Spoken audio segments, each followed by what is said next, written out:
இன்னைக்கு பாத்தீங்கன்னா ஒரு குழந்தைக்கு பர்த்டே.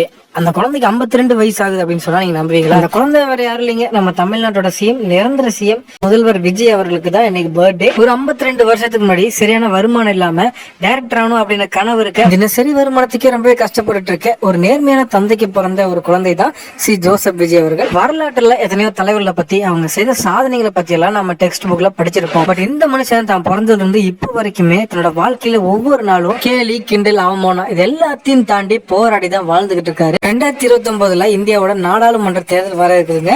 அதுல கண்டிப்பா விஜய் அவர்கள் ராகுல் காந்தியை பிரதமரா ஏத்துக்கிட்டு தான் அந்த தேர்தலில் போட்டியிட போறாரு. விஜய்க்கு மெஜாரிட்டி கிடைக்காம இருக்கும்போது கவர்னர் ஆட்சி ரீஎலெக்ஷன் வரும் அப்படின்ற ஒரு சூழ்நிலை இருக்கும்போது, ஒருவேளை ரீஎலெக்ஷன் வந்தா இப்ப வாங்கின செருப்படியோட எதிர்காலத்துல ஒரு மிகப்பெரிய செருப்படி வாங்கிரும் அப்படின்ற ஒரு பயத்துலதான் முதல்வர் விஜய் அவர்களை அவங்களோட கூட்டணி கட்சி வச்சு ஆதரிக்க சொல்லிச்சு டிஎம்கே. அப்படி நம்ம தயவுல விஜய் அவர்கள் சிஎம் ஆயிட்டாருன்னா நம்ம மேல இருக்க நன்றி கடனுக்காக நம்ம மேல இருக்க கேஸ் எல்லாம் விஜய் கண்டுக்க மாட்டாரு. கடந்த ஆட்சியில நம்ம செஞ்ச முறைகேடுகள் எல்லாம் விஜய் நோண்டி எடுக்க மாட்டாரு, நம்ம காப்பாத்துவாரு அப்படின்லாம் இந்த கொத்துஸ் நினைச்சுக்கிட்டு இருந்தாங்க. ஆனா இப்போ முன்னாள் அமைச்சர்கள் அவங்களோட துறையில செஞ்ச கேடுகட்ட ஊழலை விஜய் அவர்கள் இப்ப தோண்டி எடுத்துக்கிட்டு இருக்காரு. போனா போது விட்டுறலாம் அப்படின்னு சொல்லி விஜய் அவர்கள் ஆரம்பத்தில் நினைச்சாரு. ஆனா இவனுனாலதான் தமிழ்நாட்டோட நிதி நிலைமை ரொம்ப மோசமா இருக்குது. தேர்தல் தான் கொடுத்த வாக்குறுதிகளுமே இப்ப நிறைவேற்ற முடியாத நிலைமைய இவங்க கொண்டு வந்திருக்கிறதுனால இனி வரும் காலங்களில் முன்னாள் அமைச்சர்கள் செஞ்ச கேடுகட்ட ஊழலை வேட்டையாட இருக்கிறாரு நம்ம முதல்வர் விஜய் அவர்கள்.